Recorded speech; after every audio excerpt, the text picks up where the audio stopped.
Seramai 35 kaki tangan bahagian keselamatan Universiti Malaysia Sabah UMS hari ini diraikan pada Majlis Pemakaian Pangkat Polis Bantuan yang mengikuti latihan asas Polis Bantuan pada tahun lalu.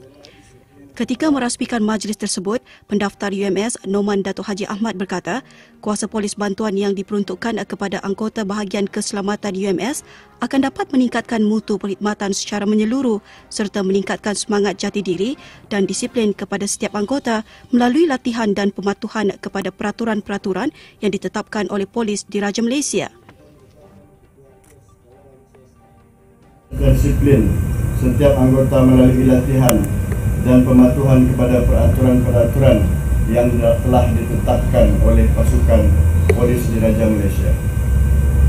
Saya juga melihat latihan kepolisian yang diterapkan kepada semua anggota secara tidak langsung akan meningkatkan lagi tahap kompetensi dan patriotisme dalam melaksanakan tugas dan tanggungjawab. Pada majlis tersebut, Noman turut merasmikan sistem handheld yang dapat melicinkan serta membantu penguatkuasaan peraturan lalu lintas di dalam kawasan kampus.